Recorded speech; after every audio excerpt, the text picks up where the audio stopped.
नमस्कार बच्चों, मैं संदीप कुमार, असिस्टेंट प्रोफेसर हिंदी। जैसा कि आपने पवन दूती में पहला भाग में पढ़ा है, इसके 10 पद्यांश थे। नेक्स्ट भाग में हम इसके 15 पद्यांश पढ़ेंगे। कालिंदी के तट पर घने रम्य उद्यान वाला, ऊंचे ऊंचे धवल ग्रह की पंक्तियों से प्रशोभी।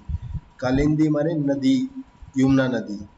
तट माने किनारा, घने माने बहुत ही घनेरे, रम्य माने मन को रमाने वाले, उद्यान माने बाग बगीचे।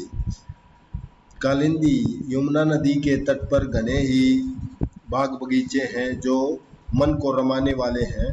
ऊंचे ऊंचे धवल, धवल माने भवन, सफेद, धवल माने सफेद, ग्रह माने घर हैं, पंक्तियों से प्रशोभी, प्रशोभानी सुशोभित देने वाले।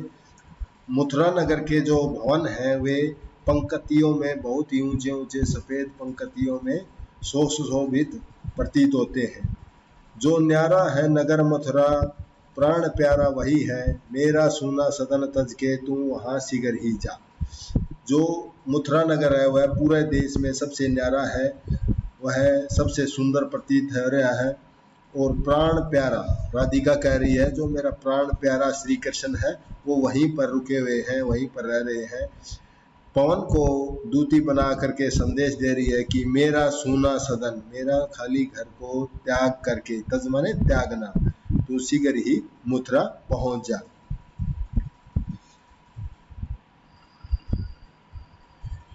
जो ही मेरा भवन तज तू अल्प आगे बढ़ेगी, शोभाशाली सुखद देने वाले कुंज पुंजे मिलेंगे। यानी राधिका पवन को अपना दूती बनाकर श्री कृष्ण के पास भेज रही है, तो उसे हिदायत देते हुए कह रही है, जो ही मेरा भवन को छोड़कर आगे बढ़ेगी, थोड़ा आगे बढ़ेगी, शोभाशाली सुखद, जो सुख प्रदान करने वाले बहुत ही सौंदर्यपूर्ण, कुंज माने सुंदर, पुंजे माने मुंजे, मुंजे माने उपवन, बाग बगीचे मिलेंगे तुमको, बहुत ही सुंदर बाग बगीचे मिलेंगे। प्यारी छाया मृदुल संवर से मोह लेंगी तुझे वे, तो भी मेरा दुख लख वहां तुम विश्राम न लेना।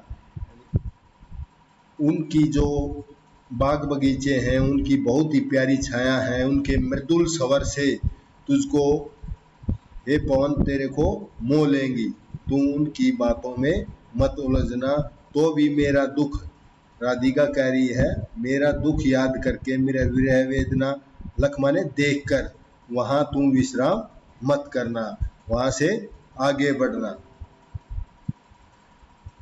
थोड़ा सा आगे सरस राव का धाम सब कुश वाला है, अच्छे अच्छे बहुद्रुम लतावान सौंदर्यशाली है। सरस माने रस युक्त, रव माने शोक, सप्तपुष्प वाला माने 7 पुष्पों वाला। जो वृंदावन है वो 7 पुष्पों वाला धाम बोलते हैं।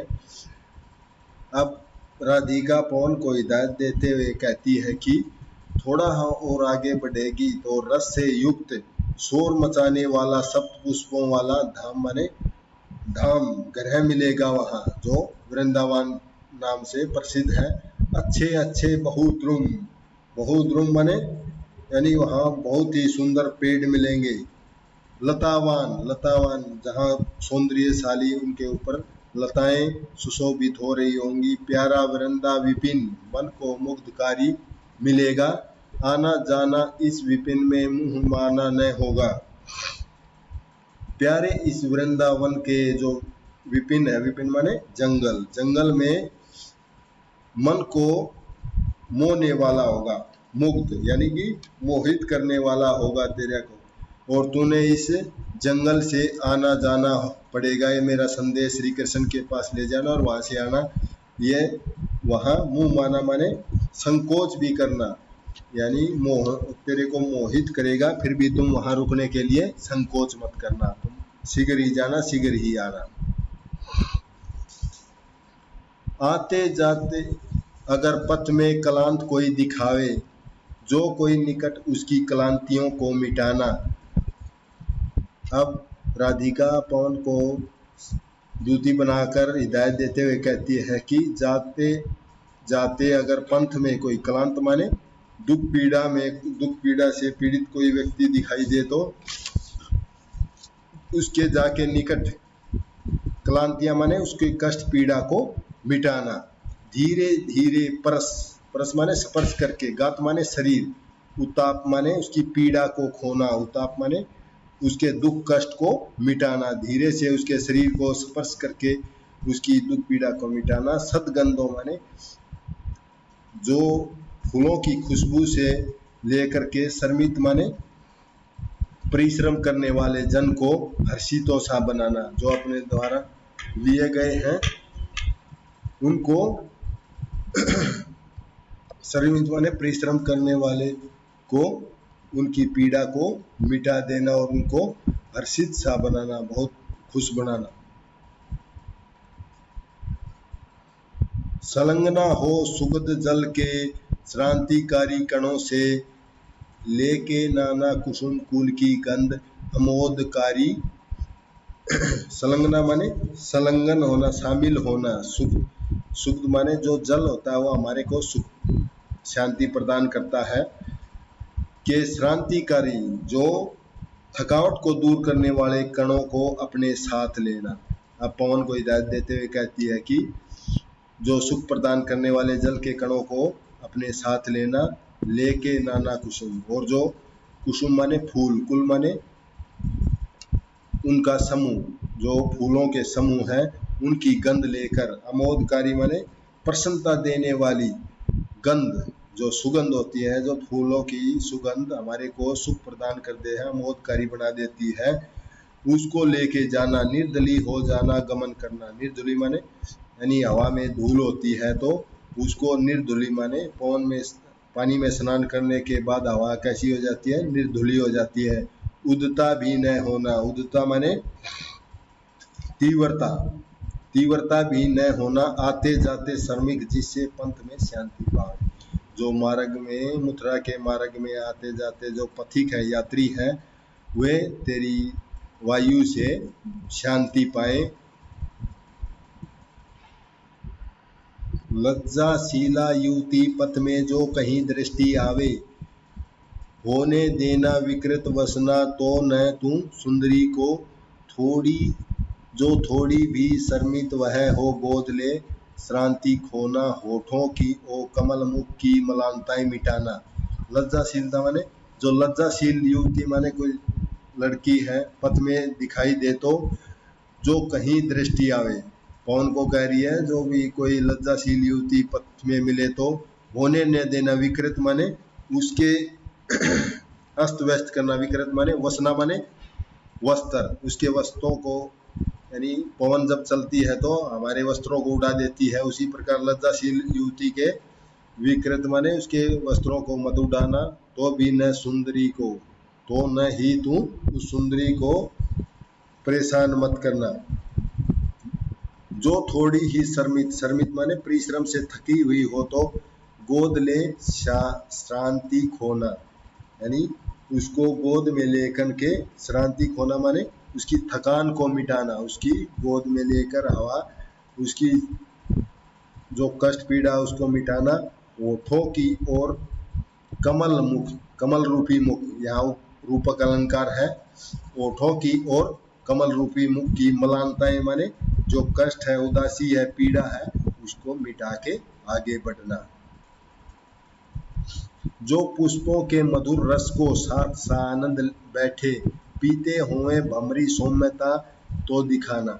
अभी पवन को हिदायत देते हुए राधिका कह रही है कि तो थोड़ा आगे बढ़ेगी तो जो भंवर भरमर बोलते हैं, भौरा, जो पुष्पों का सुगंध, पुष्पों के मीठे रस को पीता है, आनंद लेते हुए बैठा हुआ है फूलों के ऊपर, उसकी सौम्य, उसके साथ सौम्यता माने कोमलता दिखाना, उसको उड़ाना नहीं है। थोड़ा सा भी न कुसुम हिले, कुसुम माने फूल भी न हिले और न ही वह बेचैन होए, और उसको बेचैन भी न होने देना। कीड़ा होवे नहीं कुलिस, उसकी जो फूल के साथ क्रीड़ा कर रहा भौरा, उसको कुलिसित नहीं होने देना। केली में भी न बाधा आवे, वो जो उसके साथ क्रीड़ा कर रहा है उसमें भी बाधा न आने देना। कालिंदी के पुलिन पर जो कहीं से कढ़े तुम, छूके नीला सलील उसका अंग उत्ताप खोना। अब राधिका पवन को कह रही कि कालिंदी माने यमुना नदी के पुलिन माने किनारों पर से जो कहीं कढ़े माने निकलती है, तो छू के उसके नीला सलील, सलील माने पानी, उसका नीला पानी को स्पर्श करके अपने अंग उत्ताप करना। पवन को कह रही है कि अपने अंगों को जो गर्मी मिली है, जो बेचैनी है, उत्ताप माने उसको मिटा लेना, बेचैनी को, पीड़ा को खो लेना।